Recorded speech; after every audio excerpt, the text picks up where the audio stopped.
Hi, welcome to the Times of Israel's daily briefing. It is Monday, September 1st, and I'm Jessica Steinberg. I'm speaking today with political correspondent Tal Schneider and reporter Sue Surkes. Hi there to you both. Good morning. Hello, Jessica. It is day 696 of the war.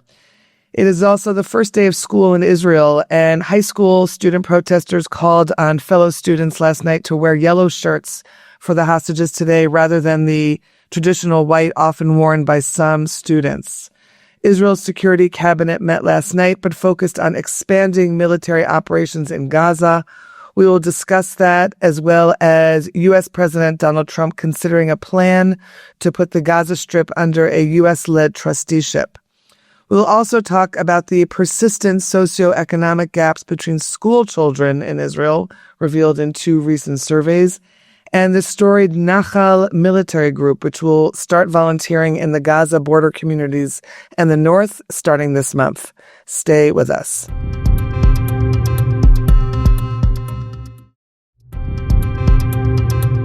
So, Tal, let's start with the security cabinet, the meeting last night. You know, there's been headlines that Major General Nitzan Alon, the IDF point man on hostage negotiations, was not invited to the security cabinet meeting because the cabinet did not discuss hostage negotiations or hostage deal. Tell us what you're hearing and what we think actually went on in that meeting last night. Right. So the security cabinet meeting went on for about 6 to 7 hours and ended very late into the night. Unusual to those meetings, there weren't too many leaks. Not too much of a reporting from the meeting. We have to say it was held at a different location because of a security threat that the ministers and the prime minister thought that they may encounter from Yemen. So they moved it to an unnamed location and probably different arrangement with cell phone and hence no leaking from the meeting. And as you mentioned, it's an unusual decision not to include Nitzan Alon, who is chairing and leading the efforts to bring the hostages home. And also, there was a request before the meeting. There was a request by National Security Minister Itamar Ben-Gvir to vote against the hostage deal. But the Prime Minister supposedly told him it's not on the agenda, hence we don't have to make any decision with respect to that. But he wants to premature any type of decision, negotiation decision, because he wants the military operation to be much more forceful and go ahead, disregarding the life of the hostages. And this is the reason many of the hostages' families keep on saying that this government doesn't want to bring the hostages home, because we have on the record a minister who keeps saying, let's vote against any type of a deal. And there is, of course, the partial deal that's on the table, which is not being discussed at all. Exactly. 2 weeks ago, the Hamas accepted the partial deal that was crafted by the Egyptians, partially by the Egyptians, and the Egyptians have pushed Hamas very, very hard to accept that deal. But since then, the Israeli government, specifically the prime minister, keep on saying, we are not agreeing to any partial deal. We want all of the hostages back. And they gave several conditions. Some of them are very, very hard to attain. So what did they discuss on that cabinet meeting last night? They say that it was another cabinet meeting to approve the Gaza takeover plans. But again, I have to tell you, Jessica, those plans were already approved early August. So, I mean, the cabinet set back then at like August 7th or 8th, the cabinet set for like 8 hours discussing very, very thoroughly all of the efforts and all of the military plans what to do with Gaza City. We mean, not just the military is already in 75% of Gaza. We're talking now Gaza City, the biggest city, which is in the northern part of the area. So they were, maybe discussing that. And there are some news items saying that they were also discussing annexing part of the West Bank. Again, they're preparing it in advance to the United Nations General Assembly late September, that on that occasion, France and other countries will announce a Palestinian state. So the Israeli government or Israeli cabinet is saying, if this is the case, let's, in advance, let's tell them that we are annexing as an, counter announcement to the announcement of a Palestinian state. But I don't know if that was the case last night. So I don't know if it was really discussed or this is just headlines. Sometimes ministers, there's issues, those kind of spins. I just want to make sure that we are not saying this is something that was decided last night. Tal, what about the rumors that Laser and I discussed yesterday that at the security cabinet meeting, there were 3 security officials who wanted to take the hostage deal, and not to push forward with the military operation in Gaza. Do we hear anything about that? We keep hearing all the time that the military, specifically the chief IDF, Eyal Zamir, they want to begin with a phase deal in order to get to a full deal. They don't deny a full deal like the prime minister want, but they say we can save whatever we can save. It means 60 days of a ceasefire in the entire area of Gaza. But I just want to be careful here as well. We hear other voices in the military. I think the Southern Command chair, Yaniv Asor, he is not for that. According to what we hear. So the military is not the end decision is by the cabinet security, and the military has to comply by that. And we know the operation may start in the next couple of days, because tomorrow, this is the day where the reservists are coming in, 60,000. They will replace soldiers on the northern part of Israel, and they will replace people on the West Bank. And then the soldiers who are doing the regular military service will leave their post and will go down to Gaza. It will take probably another 10 days or so of, practice and arrangements. And then, I suppose maybe by mid-September things will start. And they are also working on evacuation of the residents of the city of Gaza. And we hear that about 10,000 out of 800,000 left. But again, the numbers are very sketchy. And I have to tell you, all of the reports are kind of sketchy. It's not what we have concrete, information on that. Okay, Tal, moving on to the other topic I wanted to discuss with you, the headlines coming from the Washington Post that President Trump is weighing a proposal for the post-war reconstruction of Gaza that would put the Strip under U.S. control for a decade, paying for roughly a quarter of its population to relocate. Have you been hearing anything else besides the Post piece about it? What do you want to tell us about it? So we think that it is being circulated by the GHF people, the people that crafted the GHF plan, the plan exactly that distribute food at the southern part of Gaza at 5 locations. And it's not a very successful distribution of food, but I think it's organized by Israel behind the scene. They are now circulating this plan that also was calculated or financially backed by Boston Consulting Group. Boston Consulting Group gave the economic side of the plan, if I understand correctly. And, it says that, the entire Gaza population could leave and get 4 years of paid residence and 1 year of paid food. And then people who do not want to leave will stay in sort of enclaves inside Gaza.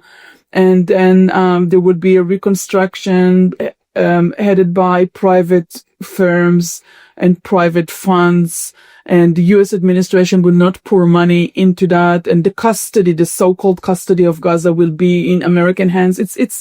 Again, it seems far-fetched. It's based on Trump's vision from around 6-7 months ago, when he said that, you cannot live there anymore because of the mass devastation of the entire area. And there is no infrastructure, water, electricity, so they need to rebuild the entire region. But I have to tell you, in order to fulfill anything like that, you need to come up with countries that are willing to take in a population of 2 million people. And since the beginning of those talks, it seems very unlikely. It seems, illusionary in a way. We don't hear any countries willing to do that. And the entire plan seems so out of proportion. I mean, it doesn't make any sense. So it's been circulating in the White House. The Washington Post said they have seen the slideshow with the details. What else can I tell you? I mean, each family or each person would get $5,000 in order to move. It seems such a very small amount of money. And what country will take them? And, we're talking, it's more like a talking points in Israel. I mean, you have big support in Israel for that, but, other than that, it doesn't seem real. Right, exactly. Okay, thanks, Tal. Thanks for laying that all out for us. We'll take a break, and then Sue will talk us through 2 surveys highlighting socioeconomic gaps between school kids on this first day of school. So stay with us.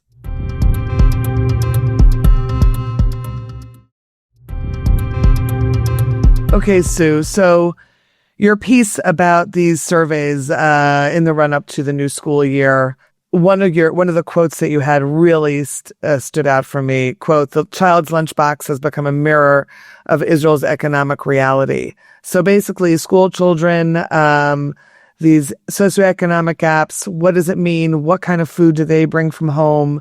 And how does that affect their health and their ability to learn? So take us through it, please. Tell us what you put together for this piece. I think one of the remarkable things is that the socioeconomic gaps have been, roughly the same, maybe a bit worse since I've been at the Times of Israel.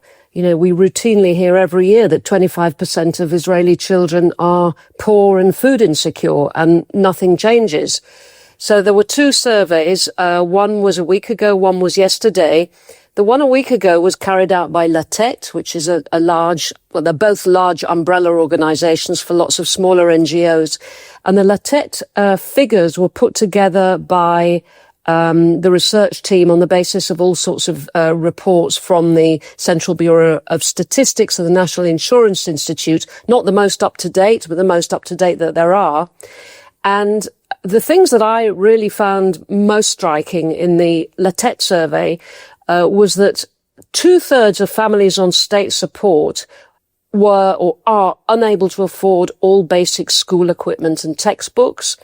84%, massive, unable to finance extracurricular activities, after-school activities, youth movements.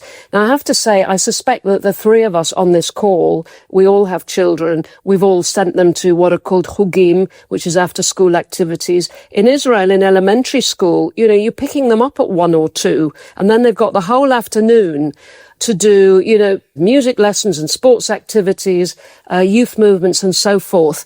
But people on state support, 84% can't afford that. And essentially these informal activities are part of a child's education because they take place in the afternoons.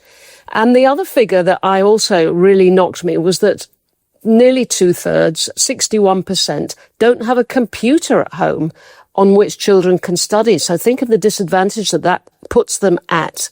Now, Latet has distributed 10,000 backpacks packed with school supplies, half of which are going to poor kids and half of which are going to displaced kids, basically displaced by the Iran war mainly.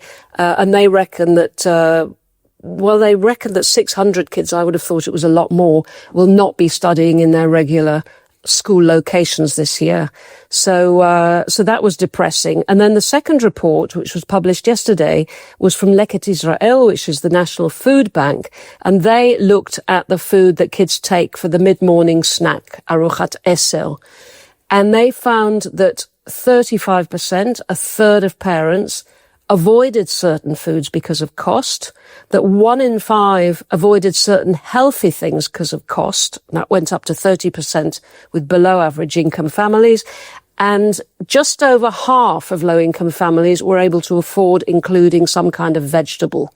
So one only has to think what the implications are for the children. They take a lunchbox, they eat it at 10 or 11, whenever it is. I don't remember the time anymore. And there are big differences between the children. Right. In one classroom, what some are eating and when some are not eating. Okay. Thanks for that, Sue. Let's turn to another piece that you have on the site about the legendary Nahal group, which combines military service with a community service. And once upon a time, they were very active in the kibbutz movement and have been more active in urban communities. And now you are looking at this phenomenon where they are returning to their roots and going back to agricultural communities along the Gaza and northern borders. And I know you spoke to one of the people who was really spearheading that. So tell us what he had to tell you. That's right. So there's literally hundreds of 18-year-olds will be streaming to kibbutzim and moshavim today on the Gaza and the northern borders. And this is part of what you might call an old new track in the Nahal infantry brigade. The Nahal is one of the big infantry brigades. The Nahal has always had a track that allows a year's community service after a stint in combat duty. And as you rightly say, during the first 40 years of the state, this meant establishing settlements in vulnerable parts of the country, which usually meant along the borders. But then once Israel was established, they pivoted to poor towns. So, for example, one of my kids did his community service in Ashkelon in the south. Then came October the 7th. Most of the communities along the Gaza border were kibbutzim. On October the 8th, the Hezbollah started attacking from the north. As we know, tens of thousands of people were evacuated. And the beauty of this new program is that it will not only supply young people who can help with agriculture and education and community, but they'll also be able to help defend the kibbutzim, because when they do their community service there, what's called the perek mesima, they will know what to do with a gun. Rather sadly, in our reality, the program is being funded by the Jewish Federations of New York, Los Angeles, and Philadelphia, and the Habaita organization. And the program will be continuing in development towns, in these poor towns, and the youth have been able to opt to go to the Gaza or northern borders. And they will be doing, their first year will actually be a national service year in the community that they're going to. Then they will do their combat duty. Then they will do their perek mesima. In other words, they'll come back to the community. And I guess that there's probably a hope somewhere that some of those kids will settle in the border communities. And what has the response been like? In other words, you said hundreds. Apparently fantastic. Yeah, apparently it's been fantastic. Wow. I mean, there are, they talk about garinim. A garin is a core group, and there are dozens of core groups. So there's been quite a lot of interest. All right. And I'm sure we'll keep on following that over the course of the year. Thank you both for sharing what you've been working on and sort of telling us what we need to pay attention to in the headlines. Thanks, Tal, and thanks, Sue. Pleasure. Thank you, Jessica. And thanks to you for listening to the Times Visual's Daily Briefing, and stay tuned for tomorrow's installment. This episode was produced by Adina Karpouj. Any comments you have, drop us an email at podcast@timesvisual.com. Until next time, take care, be well, have yourselves a good week.